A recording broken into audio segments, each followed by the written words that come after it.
You're listening to WSPD 77.1. This is Speed77 Radio, your home for motorsports.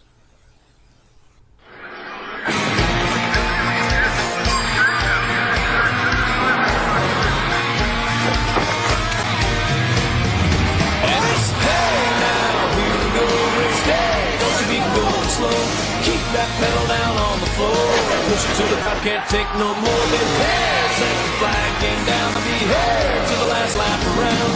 Worked all week, it's time to play. Gonna get a little bit sideways. There since the flag came down. Be here to the last lap around. Worked all week, it's time to play. Gonna get a little bit sideways.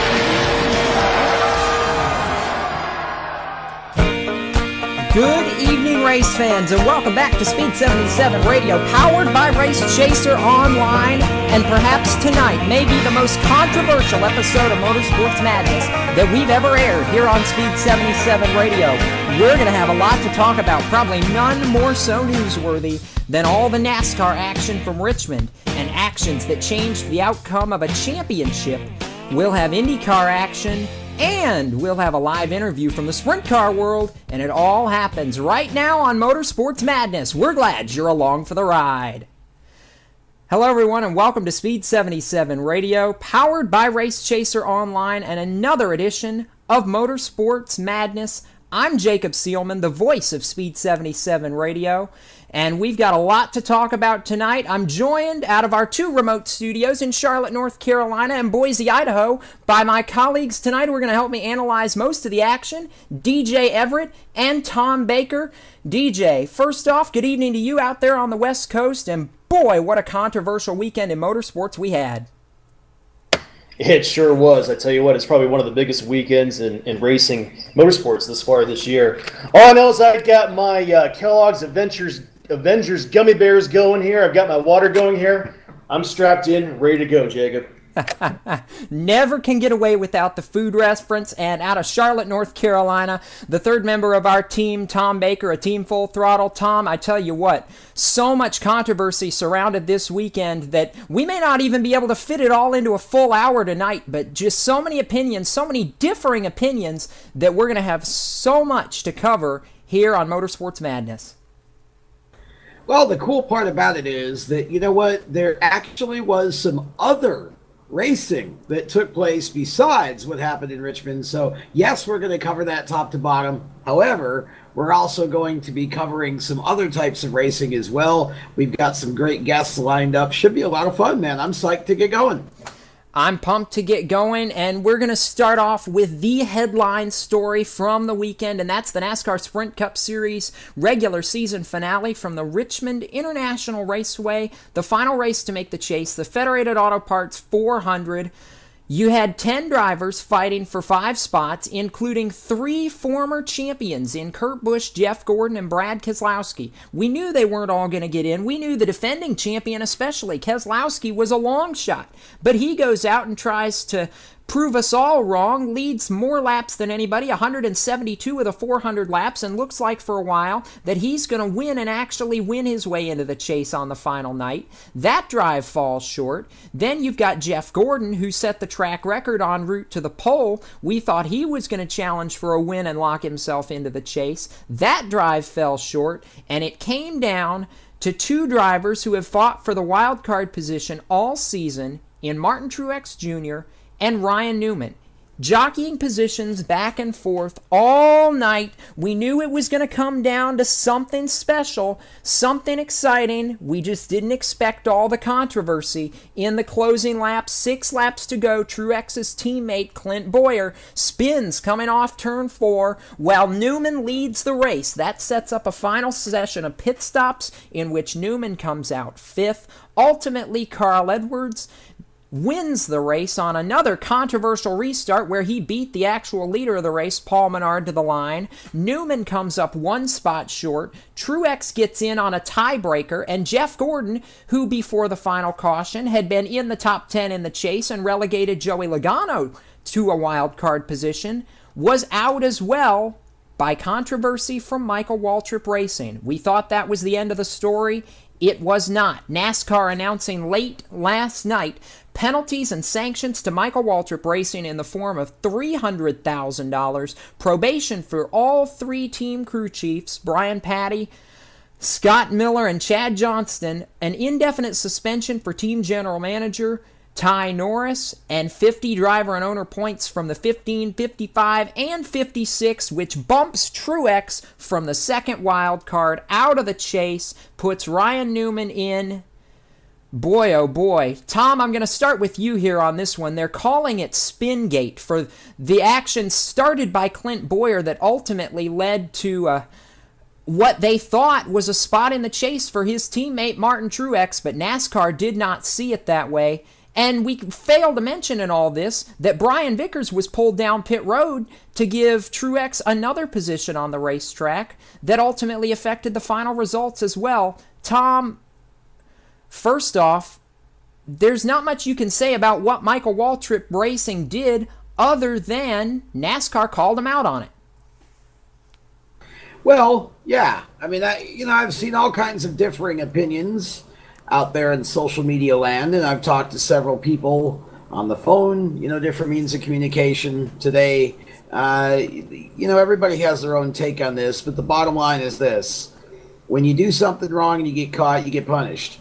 And there was absolutely no way that NASCAR could ignore this. They had to take some action.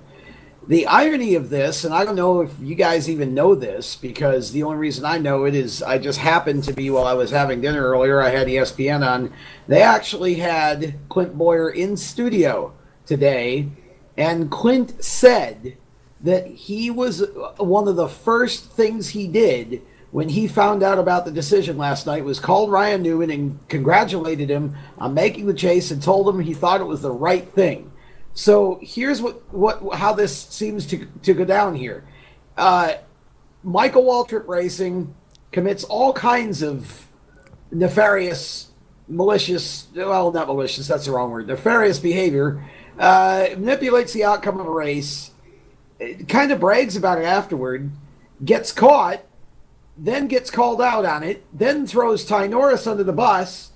And now you have Clint Boyer basically saying that he thought that as an organization, they deserved the penalty, which I find to be very noble of Mr. Boyer, but a little bit shallow.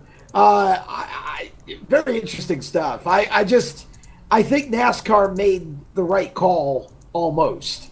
I would have put Boyer out of the chase, and I would have put Jeff Gordon in, not because of any other reason than simply because I think that the actions of Michael Waltrip Racing, I find them to be disgusting enough and certainly nefarious enough, mischievous enough that, I don't think a Michael Waltrip Racing car should be allowed to be competing for the championship after the way they tried to manipulate it.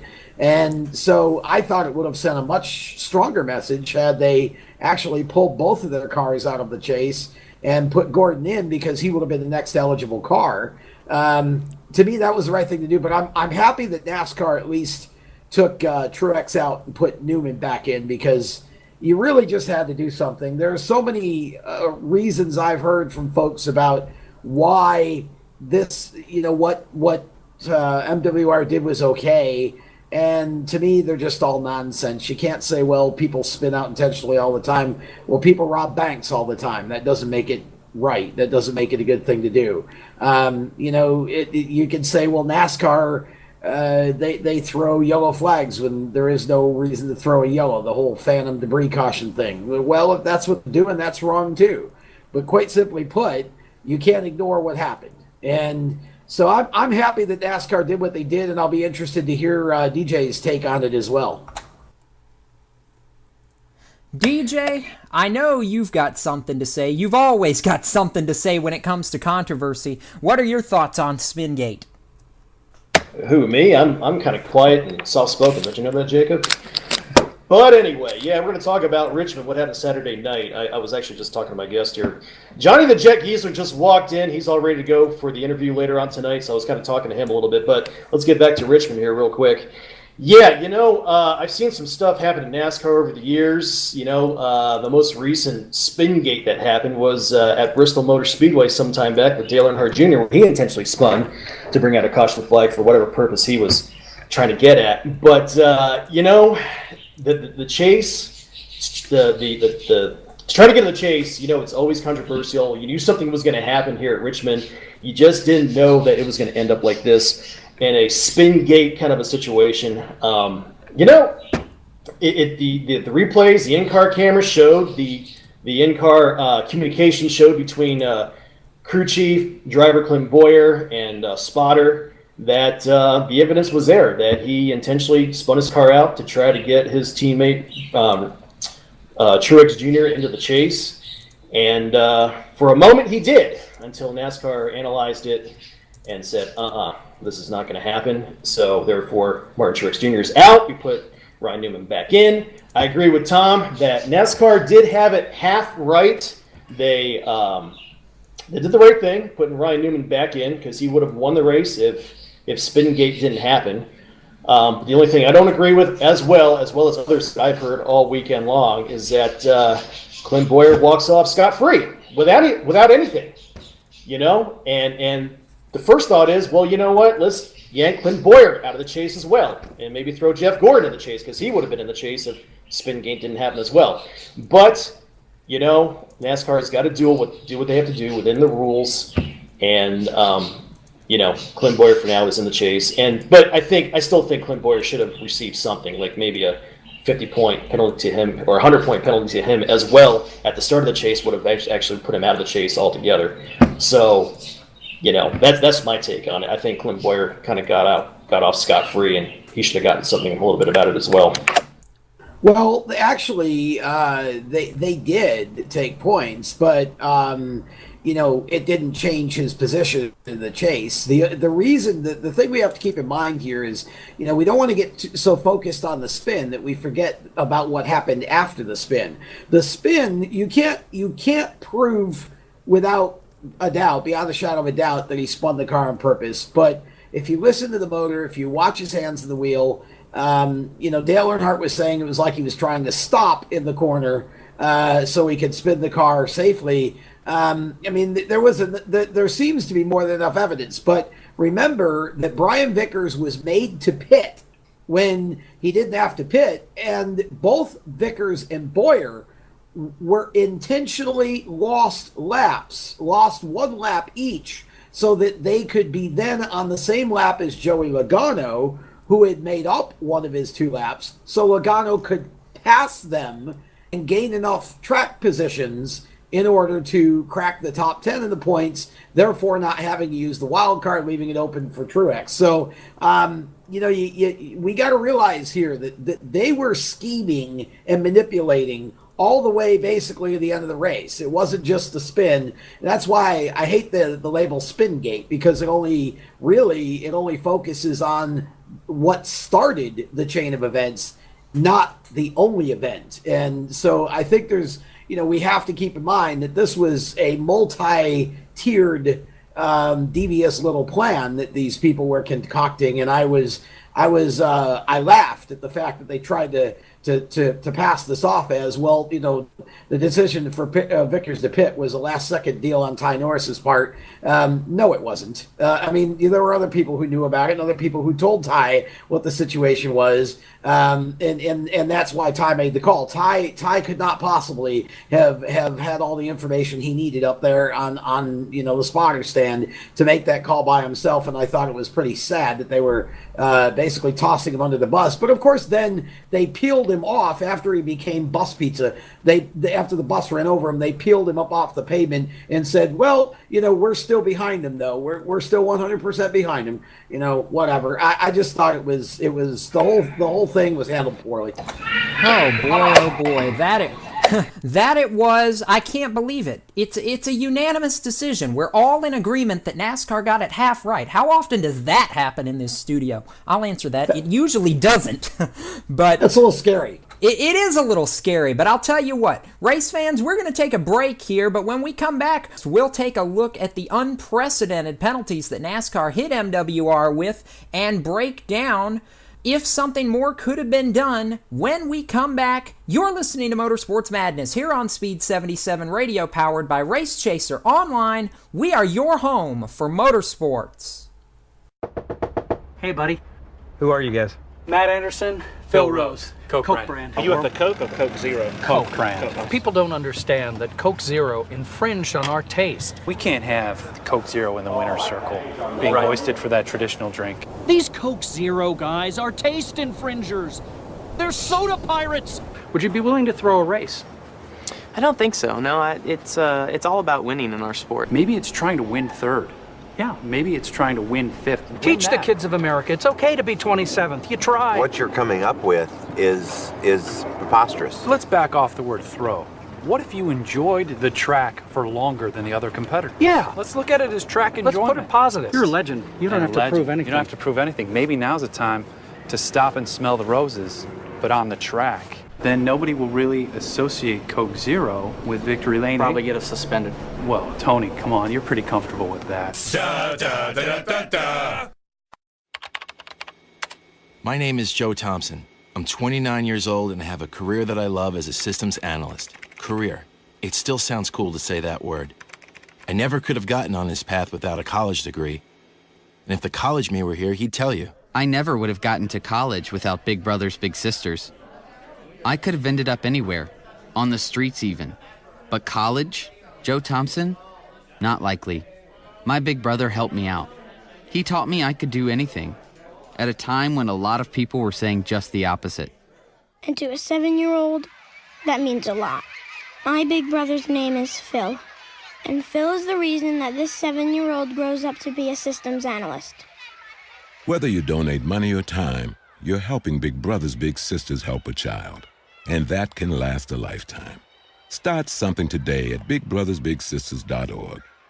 Brought to you by Big Brothers Big Sisters and the Ad Council. You're listening to WSPD 77.1. This is Speed 77 Radio, your home for motorsports. Welcome back to Motorsports Madness here on Speed77 Radio, powered by Race Chaser Online. The gang's all here. I'm Jacob Seelman alongside my colleagues DJ Everett and Tom Baker, and we're breaking down the weekend in motorsports. Want to take a look real quickly at the fallout from the penalties that were awarded to Michael Waltrip Racing, and we'll also take a look during this segment at the NASCAR Nationwide Series and Camping World Truck Series action from the past weekend. And Tom, I want to direct this at you to start off with. 50 points deducted from all three teams, driver and owner, the 15, the 55, and the 56, put into effect before the reset for the chase, meaning Truex misses the chase, but as we alluded to in the last segment, Clint Boyer pretty much gets off scot-free. $300,000, the largest monetary fine in NASCAR history, probation for all three crew chiefs until the end of the year. But what I thought was the biggest kicker was the indefinite suspension of MWR General Manager Ty Norris. Tom, I tell you what, unprecedented penalties, NASCAR really trying to send a message that you run afoul of us and we are going to make you pay for it. Yeah, I definitely think that NASCAR, I think they intended to send a message loud and clear. You know, look, I know that teams play the shuck and jive deal all the time. And, you know, some folks are saying, well, if they just would have been more, would have been quieter about it and would have been talking over radios and doing all that nonsense, then nobody ever would have known. Well, that may be true, but the fact is that, people did know. And so once you know, then, you got to fix it. And so I think NASCAR, like I said, I the only thing that I would have done differently, and again, it's just my opinion, but it seems to be an opinion of a lot of people as well, is I would have also pulled Boyer out of the chase. But yes, I think NASCAR is definitely trying to send the message that, we just don't want this crap to go on. I mean, if you're going to block for your teammate or whatever, that's a little different. But, don't be pitting and losing laps on purpose and doing all that nonsense. It's just, it just mocks the whole idea of it being a race. And what it turns it into is what we see in Formula One all the time, which is basically just a chess match with race cars. I mean, the team orders and, you move over so this guy can pass you, blah, blah, blah. I mean, I see that in F1 far too much, and it's just nonsense. That's not racing. It's not part of racing. It shouldn't have anything to do with racing. If two teammates want to help each other on the track, in like they do, have at Daytona or whatever, blocked, that's fine. I mean, they're still racing. But this kind of stuff's ridiculous. There's team orders in NASCAR. What's next? The wine and cheese?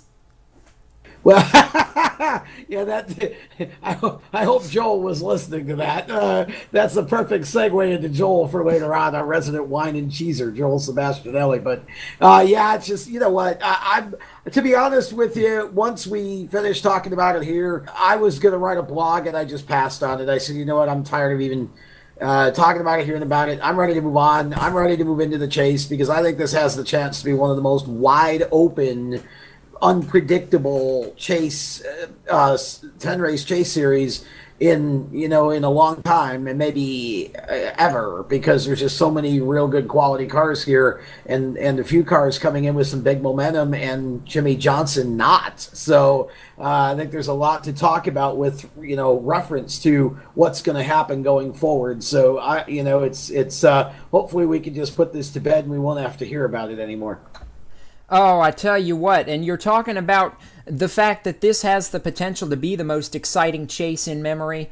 Talk about the guys that are coming in with momentum. Carl Edwards wins the race, albeit with a little bit of controversy. Yes, there are the guys that say he jumped the restart, but regardless, NASCAR didn't look at that. They said, Carl's the winner of the race. So Edwards picks up 3 bonus points towards the championship. Kurt Busch gets closer and closer and closer every week to a win, finishes second at Richmond, makes the chase with a single car team. Ryan Newman, who's now in the chase after he thought he was out, he finished third Saturday night.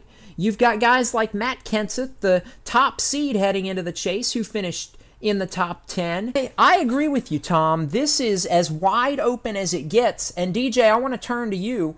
With the 12-driver field being finalized now, who do you think has the best shot of the 12 to win the championship in 2013? Well, I knew that question's going to be coming up, Jacob. And by the way, in reference to the wine and cheese, if there's any whining that's going to be done on the show, it's done by me, okay? I do the whining. But anyway. I'll give you that. I knew you'd say that, Tom. Okay, so we got the top 12 set as we go into the final 10 races of the season on the Sprint Cup circuit. Jacob, you and I have talked about it, and you and I have disagreed about it. Surprise, surprise, huh? And, I'm still going to lean towards the guy that has been very successful in the chase, especially during the last 10 races of the year. I'm still going to go with my man, Jimmy Johnson. Now, I know you have a different perspective on this. Who do you think, Jacob? I'll tell you what, and there are going to be people in the chat room, and I guarantee you I'm going to get some flack for this one. I'm going with the driver that got it done, made the chase when nobody said he was going to do it, and he's going to win his second Sprint Cup championship. My driver is the 78, Kurt Busch. He's coming in with all the momentum. Busch, albeit without a win, he's got the team behind him, the RCR support. That Furniture Row team, even though Kurt Busch is leaving, wants to go out on top. My pick, Kurt Busch wins the Sprint Cup championship for the second time. I'm crying right now. I'm totally I'm crushed. You stole my pick, Jacob.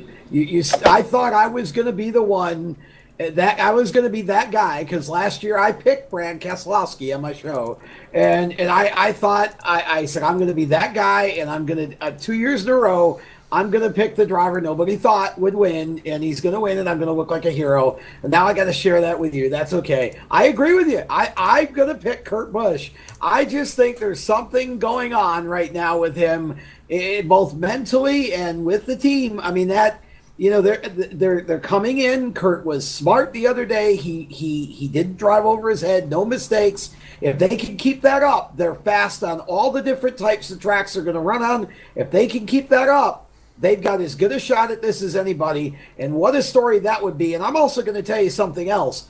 The other guy that I think you're going to have to keep your eye on, because he's going to have a little something to prove right now, is Ryan Newman. And Newman ran good the other day, and you know that Stewart Haas and Hendrick are going to work together to give that boy everything he needs to win this chase.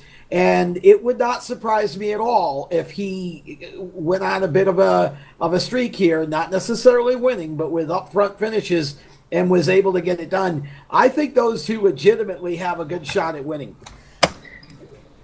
Jacob, I love both you guys, but I see both you guys. I can see you guys are trying to become heroes here by your picks. I mean, Jacob, what happened to your pick that you went with, not too long ago? You're going to go with Matt Kenseth. The two hottest drivers on the circuit this year, Jimmy Johnson and Matt Kenseth.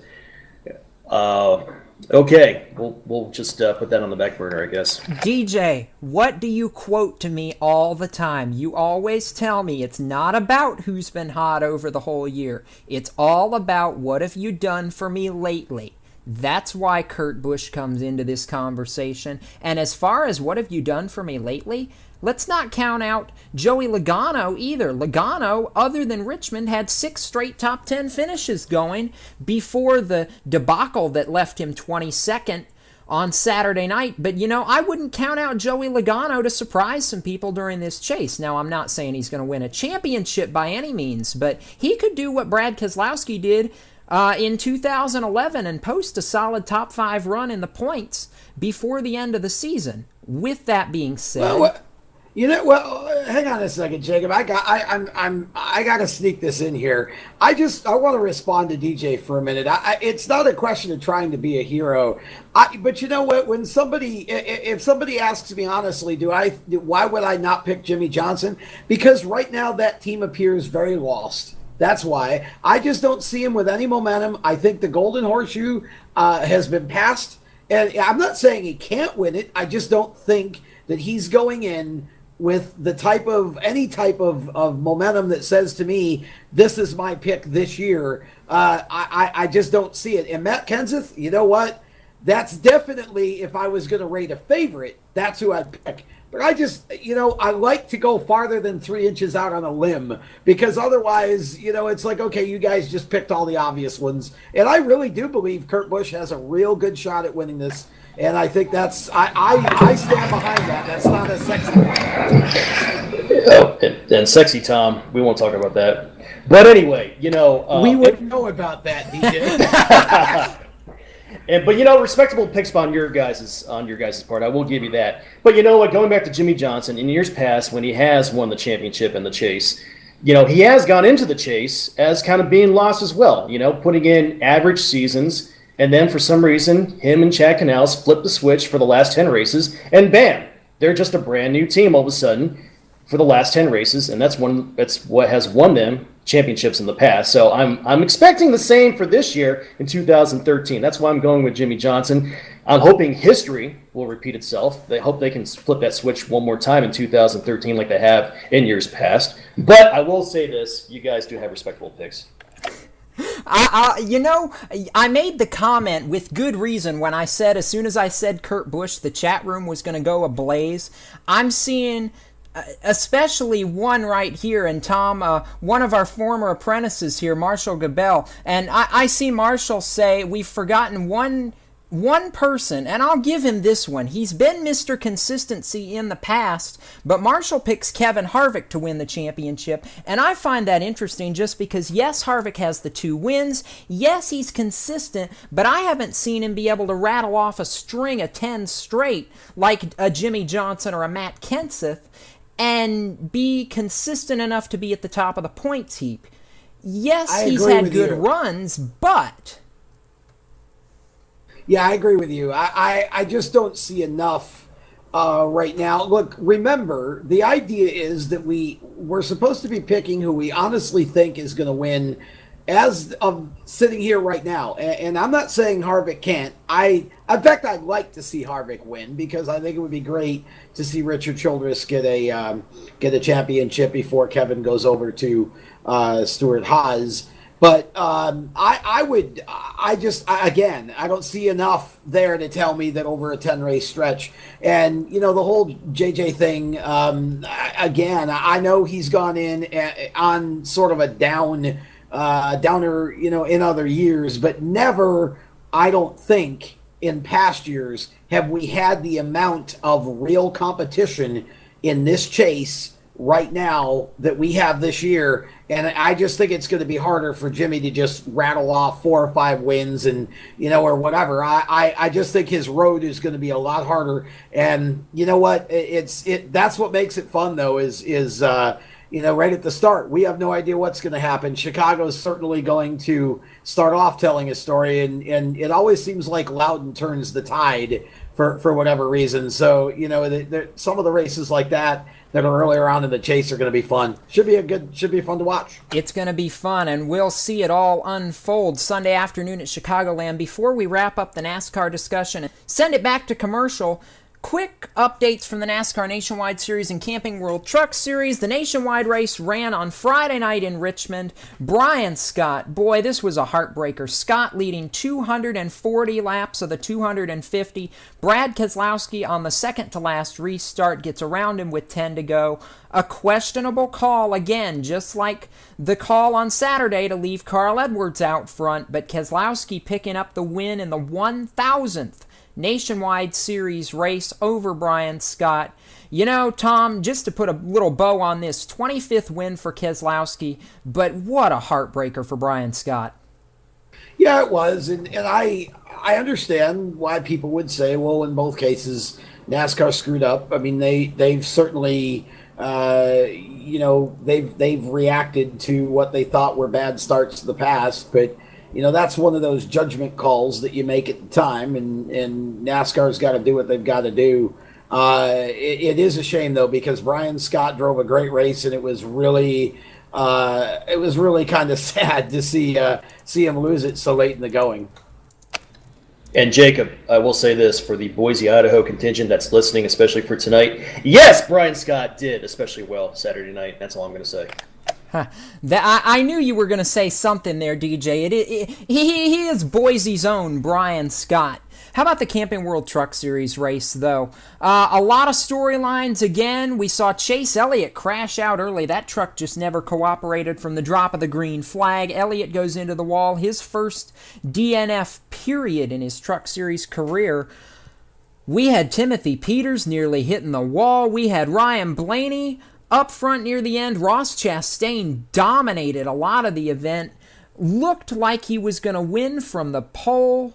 And in the end, who comes along but the defending champ on fresher tires than anybody else? James Buescher, picking up his first ever short track win at Iowa, 6th career win, 2nd of the season, and all of a sudden, even though Matt Crafton finished in the top 10 again, all of a sudden, his points lead does not look as safe as it once did. DJ, Crafton only has a 39-point buffer now with 7 races to go. It's going to be close. It definitely is. Matt Crafton has been Mr. Consistency all year long throughout the 2013 Camping World Truck Series schedule. But, yeah, as of lately, it's been kind of slipping a little bit. Here comes James Buescher all of a sudden, rattling off a win this past weekend. So, yeah, it's definitely gonna come down to the wire. Ty Dilling rattling off a top 3 finish as well at Iowa. So don't count him out either. So, yeah, we're going to be coming right down to the wire, like you said, Jacob. That we are. This Truck Series battle, as it always seems to, comes down to the final race at Homestead. It's going to be fun to watch. But for right now, we're going to take a break here. And when we come back, we're going to pull in, as Tom called him, our resident wine and cheeser. We've got Open Wheel Central with our Race Chaser Online correspondent, Joel Sebastianelli. The F1 and IndyCar conversation kicks into high gear. When we come back, you're listening to Motorsports Madness on Speed77 Radio, your home for motorsports. I knew some people would question it. I knew some people wouldn't approve.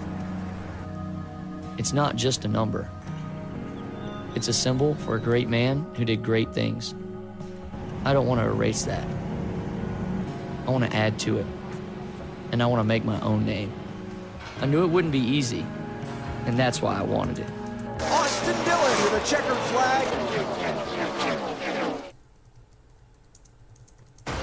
This year, winning means more, and Kyle Busch would do anything to win. He'd steal a lead on a restart. He'd save an out-of-control race car. He'd get a neck tattoo of himself winning so he'll feel guilty if he loses. He'd even call another driver's house 30 times in a row the night before a race. Who is this? Who's this? If it would help him win, he'd do it. Because Kyle Busch would do anything to win.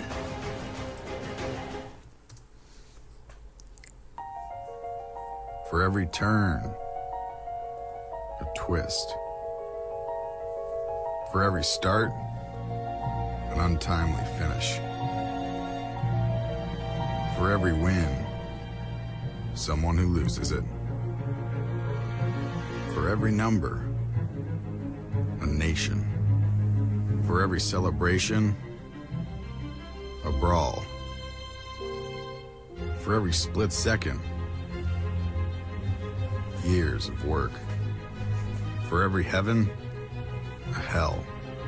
For every good old boy, a good old girl. For every curse, a prayer. For every ounce of order, a jug of chaos. For every twist, there's a turn. You're listening to WSPD 77.1. This is Speed77 Radio, your home for motorsports. Welcome back to Motorsports Madness here on Speed77 Radio, powered by Race Chaser Online. And it's time for Open Wheel Central.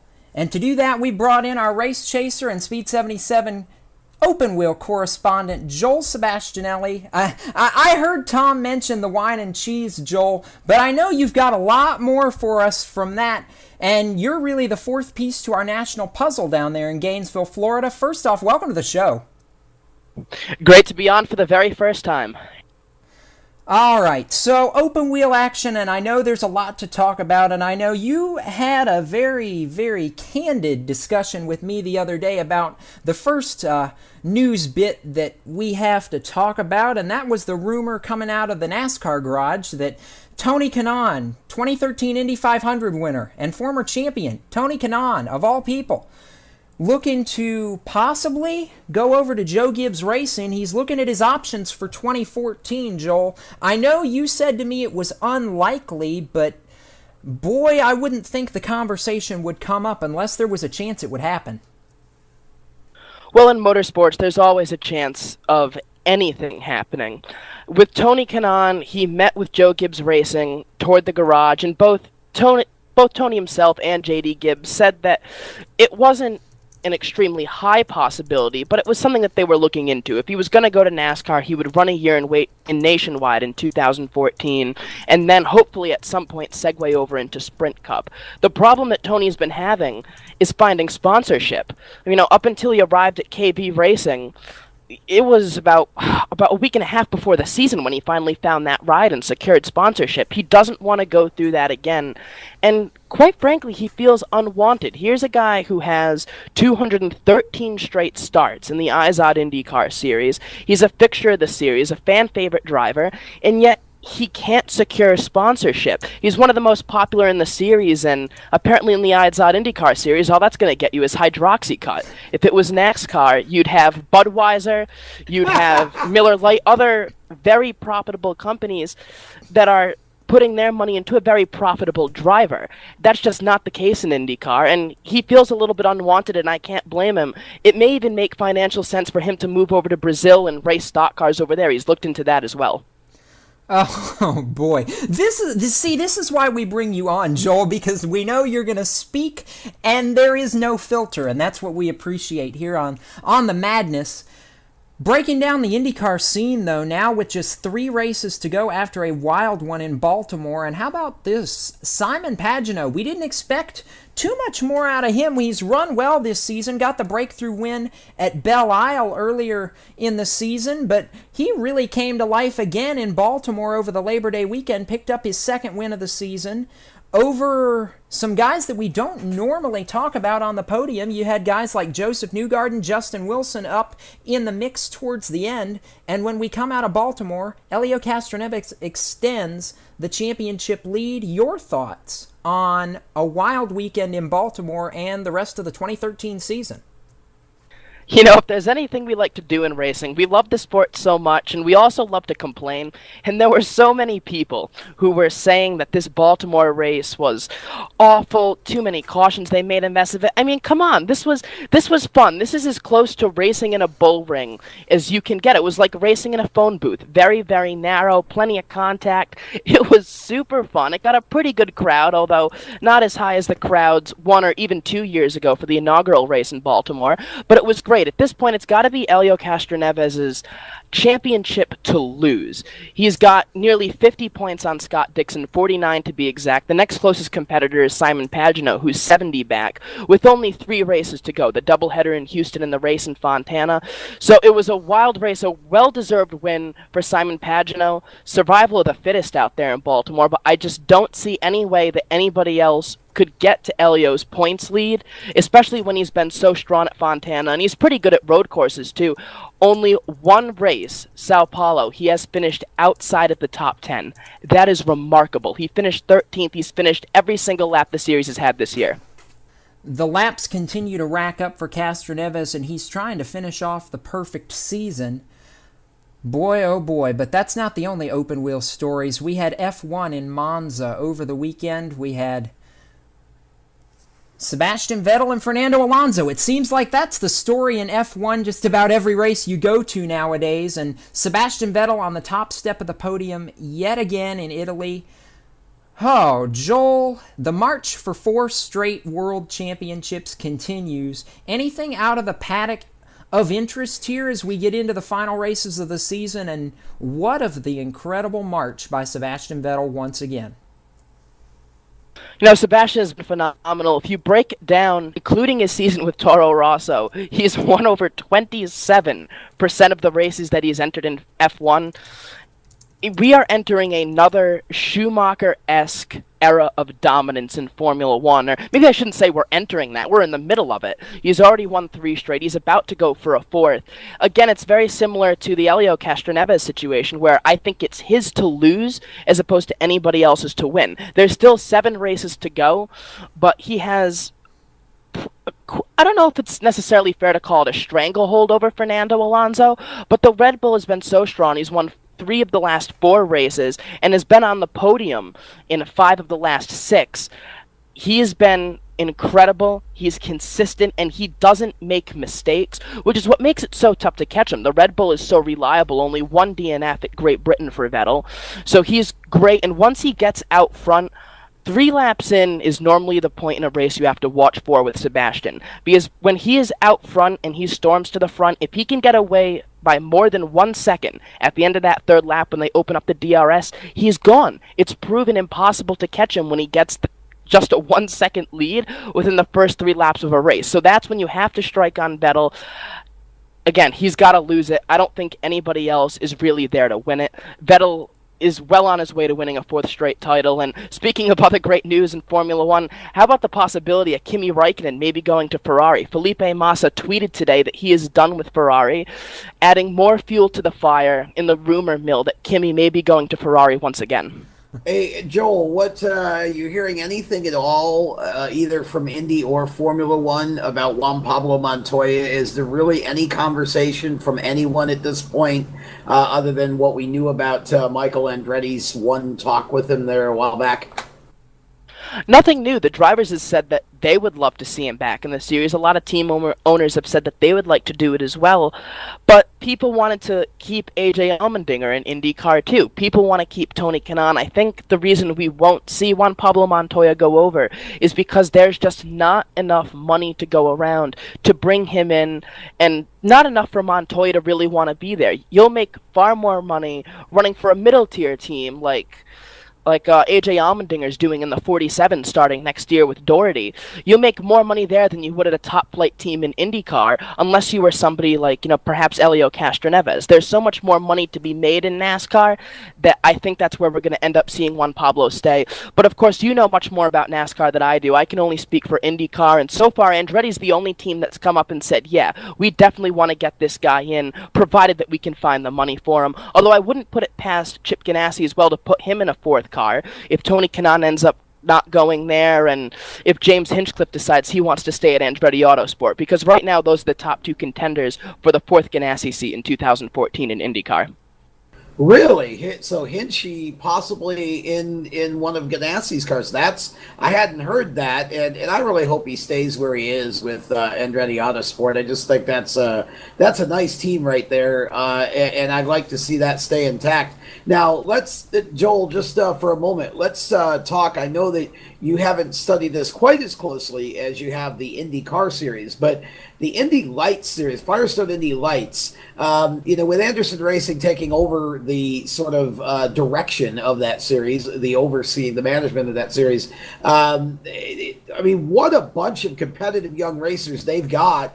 And do you see any opportunities in IndyCar for any of those racers next year, whether it's with the teams that they're driving for in Indy Lights or maybe some other group?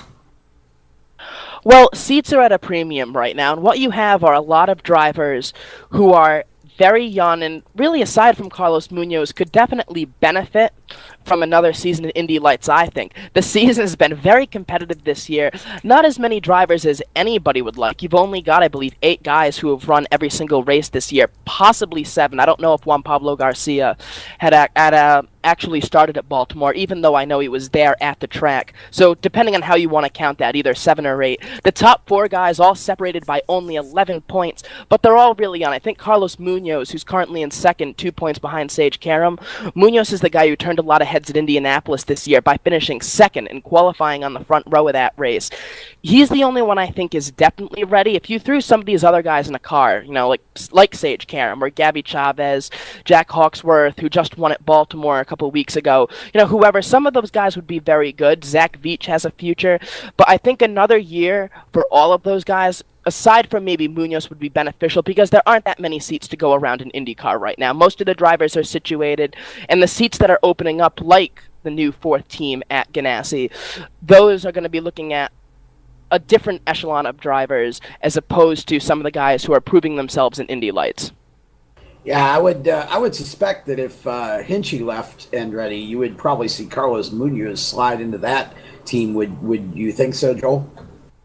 No doubt about it at all. They'd love to get Munoz on, and I think they would have loved to have done it a little bit later in the season, too, but that hasn't opened up. I remember back at the end of the month of May, Michael Andretti said he'd love to field a car for Carlos in a few races at the end, but with a doubleheader in Houston and 1 race in Fontana, all that remains on the schedule, we won't see Carlos Munoz back in IndyCar, I would assume, this year. He performed very well with Panther when he had the time filling in for Ryan Briscoe in the second race of the doubleheader that weekend. He looked good, was in the back of the pack, but he's shown what he can do. That broken wrist for Ryan Briscoe has opened up some opportunities for drivers this year, too. It's gotten Oriol Servia back in a seat at Panther. It got Munoz in for a little while.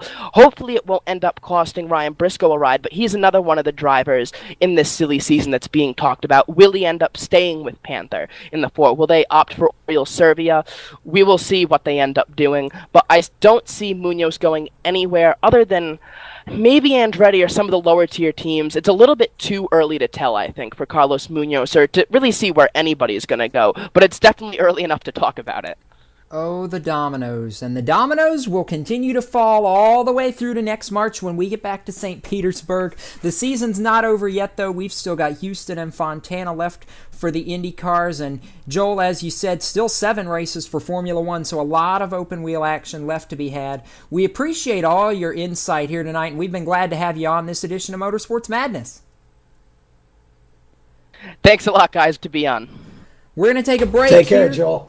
And when we come back, We're going to take a trip to the lava lamps and the recliner. I'm going to send it to my colleague DJ Everett, and we're going to have a special edition DJ's Corner. We've got Johnny Giesler in the house, and we're going to talk sprint car racing when we come back to Motorsports Madness on Speed77 Radio, powered by Race Chaser Online. We are your home for motorsports. For every turn, a twist. For every start, an untimely finish. For every win, someone who loses it. For every number, a nation. For every celebration, a brawl. For every split second, years of work. For every heaven, a hell. For every good old boy, a good old girl. For every curse, a prayer. For every ounce of order, a jug of chaos. For every twist, there's a turn. My name is Joe Thompson. I'm 29 years old and I have a career that I love as a systems analyst. Career. It still sounds cool to say that word. I never could have gotten on this path without a college degree. And if the college me were here, he'd tell you. I never would have gotten to college without big brothers, big sisters. I could have ended up anywhere, on the streets even. But college, Joe Thompson, not likely. My big brother helped me out. He taught me I could do anything, at a time when a lot of people were saying just the opposite. And to a 7-year-old, that means a lot. My big brother's name is Phil, and Phil is the reason that this 7-year-old grows up to be a systems analyst. Whether you donate money or time, you're helping big brothers, big sisters help a child. And that can last a lifetime. Start something today at bigbrothersbigsisters.org. Brought to you by Big Brothers Big Sisters and the Ad Council. You're listening to WSPD 77.1. This is Speed77 Radio, your home for motorsports. Welcome back to Motorsports Madness here on Speed77 Radio, powered by Race Chaser Online. You've heard from the open wheel side of things, but we've still got more to talk about here on this evening's edition, and for that, we're now going to send it over to the lava lamps. I know he's already laid back in his recliner, but he's got some more racing and a guest over there to talk with tonight. I'm throwing it over to my colleague in our Idaho studio, DJ Everett. It's DJ's Corner. Thank you very much, Jacob Seelman. And, oh, by the way, Jacob, I heard a couple weeks ago when I was out, you actually took care of my corner there. You were relaxed in the lazy boy recliner. You were taking care of the lava lamps, but I got to ask, you didn't touch my girls, did you? No, I didn't do that. Didn't do that at all. Good job. Okay, DJ's Corner. I've got actually a special guest, Jacob, in DJ's Corner for a change here in the Boise studio. But before I get to that, let's get to some open wheel stuff here. We're going to talk about NASCAR home tracks. The NASCAR Southern Modified Tour was in action at Caraway Speedway in North Carolina. Andy Seiss took it to victory lane. Your top five was Andy Seiss, George Brunholzl III, John Smith, Tim Brown, and J.R. Bertucci. Just 3 races left in that series. Brunholzl has a 20-point lead over Kyle Ebersol. That's going to go down right to the wire. Let's switch over to sprint cars now. World of Outlaws were in action on the West Coast. 10 races, 9 or 10 races in 10 or 11 nights, whatever you want to call it. Let's pick it up at Silver Dollar Raceway in Chico, California. 2 nights for the Gold Cup. On Friday night at Silver Dollar Speedway, Joey Saldana put it in victory lane. Jason Sides was second. Andy Forsberg, Shane Stewart, Tim Kading, your top 5. Now, we go to the final night at Chico, California, the Gold Cup night. $10,000 to win. And the King of California, Jason Myers, for Tommy Tarleton Racing, puts it in victory lane. Your top 5, Andy Forsberg, Jonathan Allard, Kyle Larson, Darren Pittman. Notice there, your top 4 were California guys. Congratulations to the King of California, Jason Myers, for capturing the Gold Cup. Now, the next night, Antioch, California. You know, I'm pumped up about this one, Jacob. Young Money Kyle Larson, coming off of his nationwide race Friday night in Atlanta, puts it in victory lane in Antioch on Sunday night.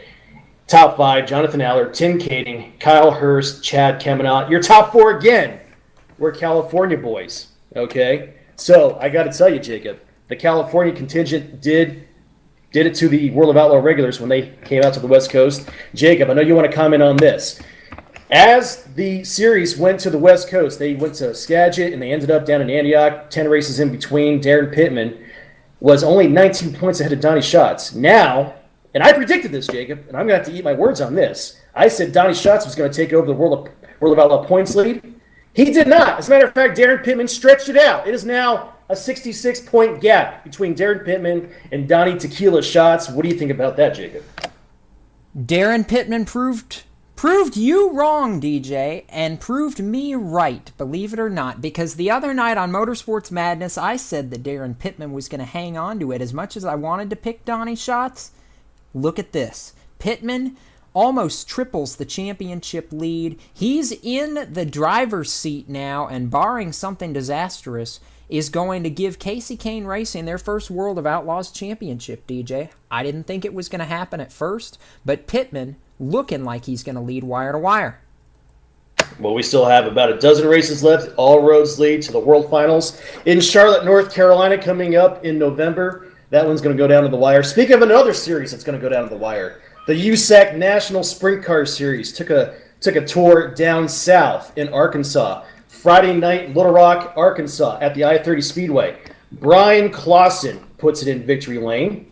The top 5 there was Brian Clausen, Kevin Thomas Jr., Brady Bacon, Kyle Cummins, and Tim Crawley, your top 5 at I-30. The next night, they go to the ditch at Riverside Speedway in West Memphis, Arkansas.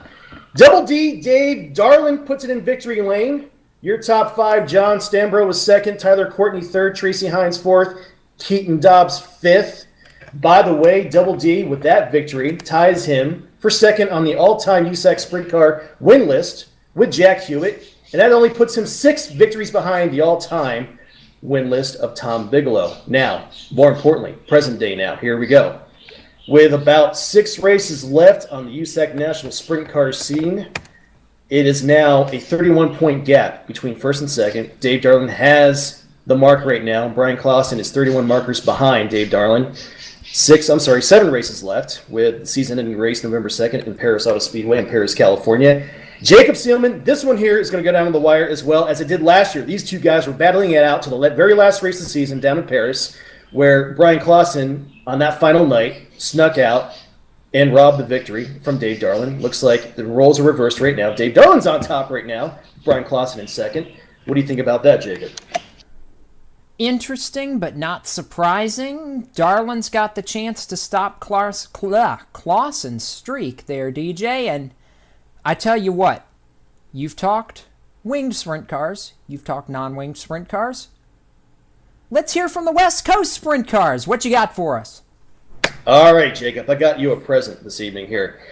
You've had guests on your side of the show down there in your Rock Hill, South Carolina studio. Here in the Boise studio for Speed77 Radio, I have none other than the leader of the Western Wing Sprint Car Series going into the final race of the season in Salt Lake City this weekend, which is a 200-lap race, the Salt City 200 at Rocky Mountain Raceways.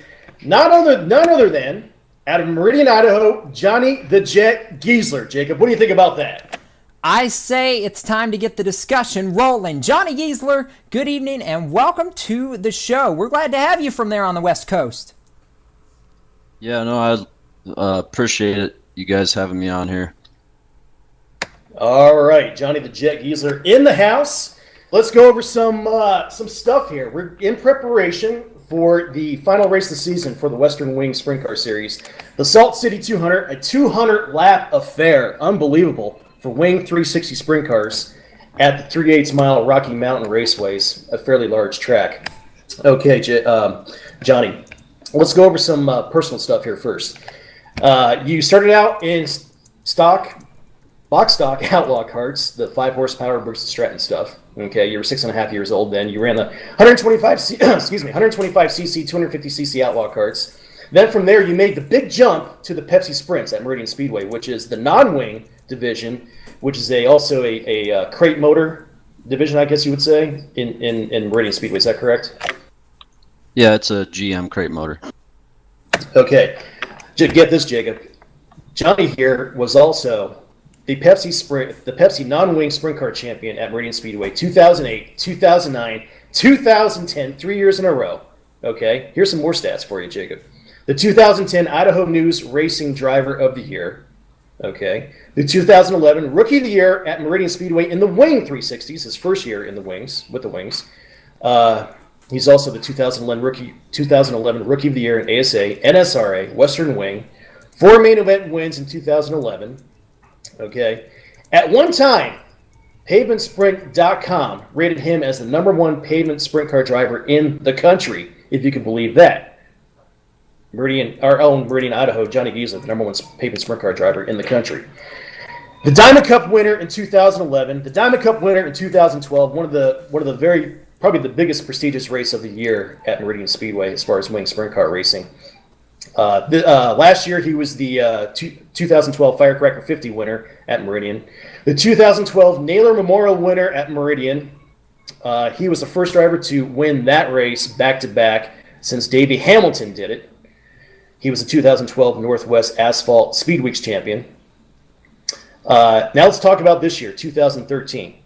Okay, NSRA, which is another Wing 360 division that runs pavement here in the Northwest. Their season's over. You finished second to Andy Alberding in NSRA points, just 9 markers back behind Andy Alberding. Okay, you had 1 win this year at Douglas County Speedway in Roseburg, Oregon. But here's the kicker: you had 7 top 5 finishes. Talk about your season this year in NSRA. You were so close to catching Andy Alberding. Unfortunately, they canceled the last race of the season at Shasta Raceway, I believe it was. You think with that last race of the season, you might be able to catch Andy Alberding and become the champion this year in NSRA? What do you think? There's a lot of fast cars that we race with, and I had a couple mishaps. Didn't finish a heat race in Monroe, Washington, because of a broken bolt. That put me way back in the main event, and then had a little stumble on my own part this year at Meridian Speedway when I missed the scales. So we had a DNF that night, a couple other little things, but to end up in second to a great guy like Andy, I'm happy with it.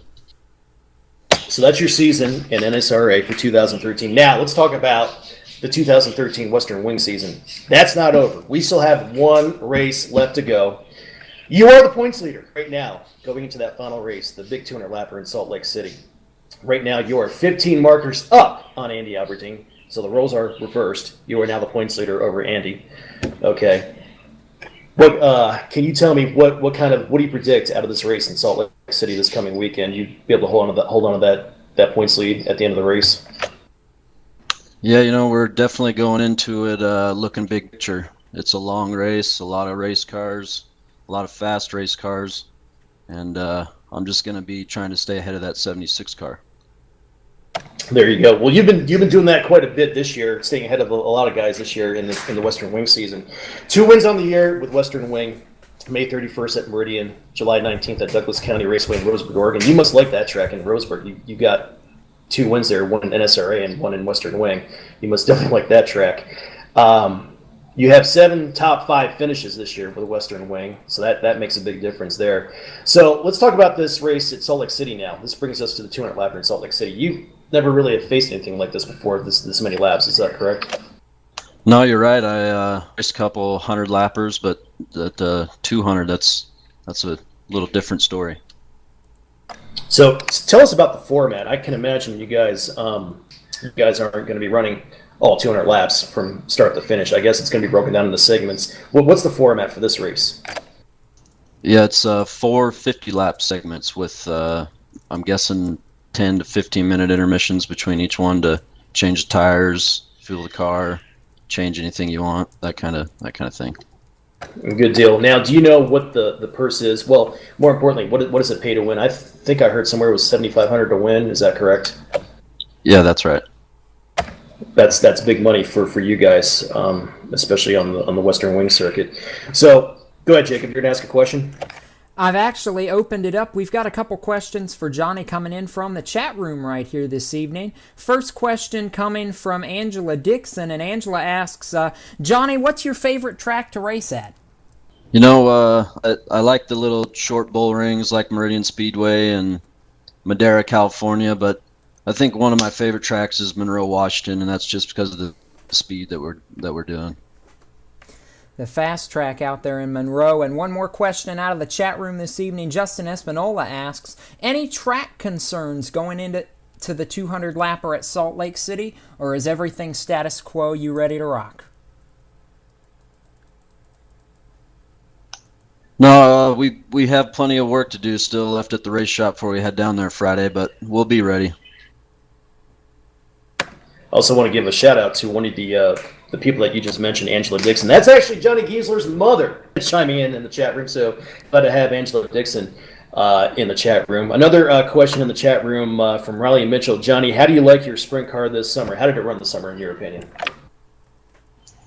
No, we've had a decent year. Started off a little rocky at first. Got a couple sponsors to help us out, getting a little more power in the thing. But you know, it's been a good year overall. Okay, so we got 200 laps coming up here. This is going to be a big one, Johnny.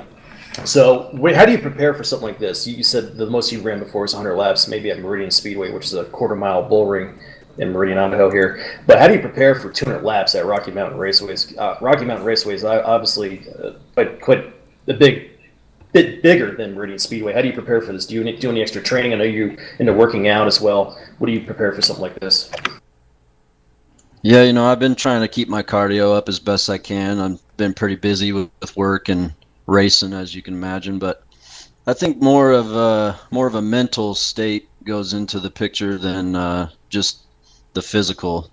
I mean, you gotta remind yourself to stay relaxed and not make any bad choices. And Johnny, we got one more question coming in from the chat room, and this is from Carson Hudson. And Carson asks, what are your plans for the future? Anything coming up or for 2014, perhaps? You know, that's a little ways away here. I'm really concentrating on this weekend and getting through this year. But I mean, we love racing, and I have a lot of great people around me. So we'll just have to see. Well, Johnny, we want to thank you for joining us here in the Boise studios. It's not too far of a long drive from your Meridian home. It would have been a farther drive if you went to join Jacob in Rock Hill, South Carolina. But we want to wish you best of luck this weekend in the season finale for the Western Wings Sprint Car 2013 season. 200 laps, the Salt City 200. Jacob, I'm going to be there personally. I can't wait for this one here. 200 laps for Wing 360 Sprint Cars on the 3/8 mile Rocky Mountain Raceways, Jacob. It's going to be downright exciting. That it is, and we know that, DJ, when you get back from the Salt Lake 200, you're going to have a full report for us, and we're certainly looking forward to hearing about it. Again, best of luck to you from all of us at Speed77. Johnny Giesler out of the Western Wing Sprint Cars, taking some time to chat with us here this evening. We're going to take our final break here on Motorsports Madness, 90 seconds, and we're back for our final thoughts. The white flag lap is next, here on Speed77 Radio. You're listening to Motorsports Madness, and we'll be back right after this. Did you know that most teens who drink alcohol get it from people they know? Usually their friends or family members. But regardless of where they get it, alcohol puts teens at risk for injury, to themselves and to others. You can help make it a safe summer for the teens you know. Don't serve them alcohol. It's unsafe, it's illegal, and it's irresponsible. Find out more at don'tserveteens.gov. That's don'tserveteens.gov. A message from the Federal Trade Commission and this station. If I had a nickel. If I had a nickel. If I had a nickel for every time I wish my car had a horn. If I had a nickel for every time. For every lucky charm I have brought to the racetrack. If I had a nickel. For every wardrobe change I had to make. Man, if I had a nickel. If I had a nickel for every time I coulda, woulda, shoulda. If you had a Sunoco Rewards credit card, you'd get a nickel for every gallon you pump. Go Sunoco. Dropping in behind you. Give you just a little tap here. Come on, hit me harder than that. See if I can fake you high. Fake low. I got you now. Trying to bother me, huh? You're looking a little loose. Time to go to work.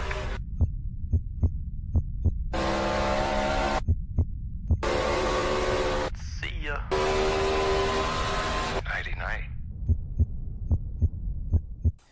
You're listening to WSPD 77.1. This is Speed77 Radio, your home for motorsports. Welcome back to Motorsports Madness here on Speed77 Radio, powered by Race Chaser Online. And boy, what a night it's been. Jacob Seelman, DJ Everett, Tom Baker breaking down the previous weekend in motorsports. And gentlemen, it's been a great night here chatting with you and analyzing all the happenings from all the different disciplines on this Tuesday night. But I got to ask you, and I'm going to start with Tom, what are you most looking forward to for the upcoming weekend? Well, I mean, a lot of stuff going on, obviously, on the short track side of things. A lot of big races out there starting to happen. Looking forward to Hickory on Saturday night as they close out their championship points season there. And, of course, Oswego Speedway up in New York, my home track's got their fall final, if you will. The last race of the year, championship night, fall championship night there, and the super modified points title between Otto Sidderly and Joe Gozick definitely still very much in question. Russ Brown should have the small block title pretty much wrapped up. So looking forward to those things. But of course, I enjoyed the chase. I really, I don't know if you still really need it, but I enjoy it. And I'm looking forward to it. I think Chicago's going to be fun. Hopefully we can put last week's mess behind us and go to Chicago and have a really good race to start the chase with, and we'll see where we stack up. DJ, we know where you're going to be this weekend, and obviously the 200-lapper there in Salt Lake City, very high on your to-do list, but anything else that you're going to be busy looking at this weekend? Well, Jacob, when there's a big sprint car race going on, I pretty much have tunnel vision, the sprint car fanatic that I am. Yeah, there's other stuff going on in the world of NASCAR and IndyCar and all that good stuff, but I do have the tunnel vision going on. It's the Salt City 200, the Western Wing Sprint Car Series. Johnny the Jet Giesler got a 15-point lead on Andy Alberding going into the final race of the season. I'm going to be there personally rooting on our own local Boise, Idaho drivers like Johnny and Brian Wharf, Sierra Jackson, and all the rest of the guys, Mike McGurdio. It's going to be wild and crazy. We hear Davey Hamilton Sr. and Davey Hamilton Jr. is going to be driving in that event as well. That's the rumor as of late anyway. So I'm going to be there for all 200 laps, and I'm going to make a prediction. I believe Johnny the Jet Giesler will pull out the 2013 Western Wing Sprint Car Series champion. That is my prediction, Jacob. Oh, boy. Bold words from our sprint car expert, DJ Everett. Gentlemen, Tom Baker, DJ Everett, we always appreciate your thoughts from across the world of motorsports. For all of us at Speed77 Radio, including DJ Everett, Tom Baker, and Joel Sebastianelli, special thanks to Johnny Giesler for joining us on the show tonight. I'm Jacob Seelman, saying keep it off the wall until we meet again. We'll see you at the racetrack, folks. I'll be in Kingsport for the UARA late model event this weekend. We'll have a report on that next Tuesday, but catch us Thursday night at 7:30 p.m. for another edition of Motorsports Madness. Until then, we'll see you at the track. So long, race fans!